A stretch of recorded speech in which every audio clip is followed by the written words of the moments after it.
Hey guys, it's Tristan from Luna Customs. Today we're looking at the DC Multiverse Rebirth Deathstroke by McFarlane Toys.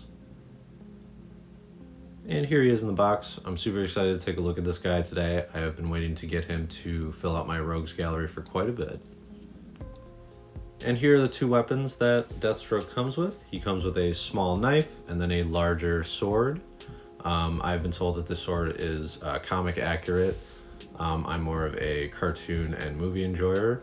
Overall though, I do find this sword very awesome. I think it's got a lot of good texture and just some really cool details. And overall it just looks really good in his hand when you do get him posed up with it. And here is that knife that we were talking about. It is very small, but I think that it works well as the accessory that they wanted it to be. It goes well in the holster that they gave for him and just looks good. And here he is stanced up, getting ready for a night out. I think the figure really just looks good. I think the color, the blacks and oranges look very good, as well as that one little sleeve of white actually does help add just a bit of contrast and pop to the character. One thing I did notice is that the white arm, his left arm is a bit longer than his right arm, and that wasn't due to the shoulders or anything. Once you get him stanced up, it's not a big deal though. I would say that it's a pretty minor, what would you call it, a minor critique of the figure. Overall, the figure looks really awesome.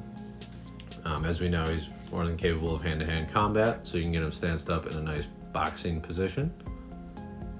And it wouldn't be Deathstroke without some weapons, so here we've got the pistol that comes with the Thomas Wayne Unmasked. We also have the Beretta from the McFarlane weapons pack.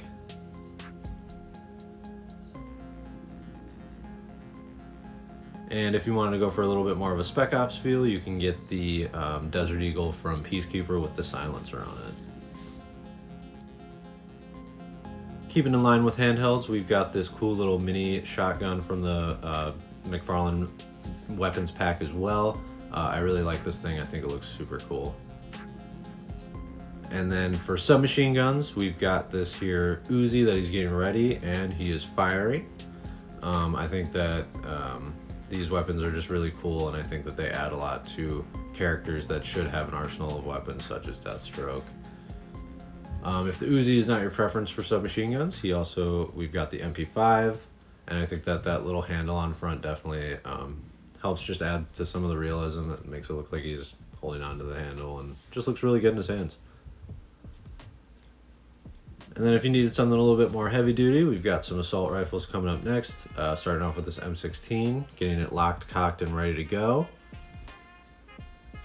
And then in more of a neutral stance, we've got him pulling this mag out of the back pocket, getting ready to load up and go back out, get ready for battle.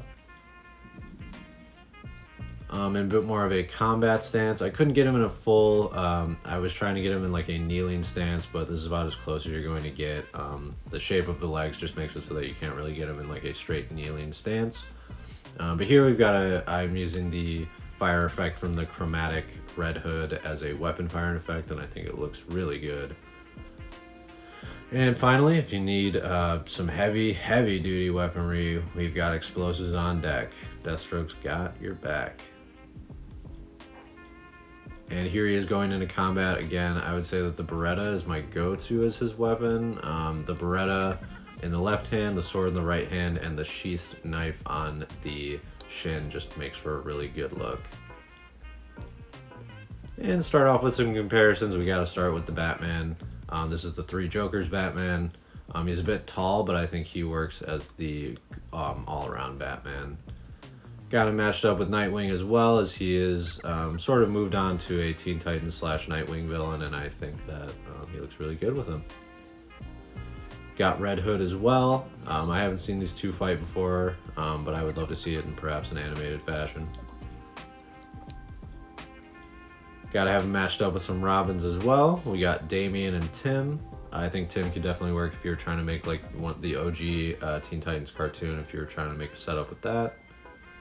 Got it matched up with some Arkham villains. We've got the Joker from Arkham City and the Scarecrow from Arkham Knight. And then matched up with a couple of custom villains that I have. That is a custom Bane and a custom Mr. Freeze.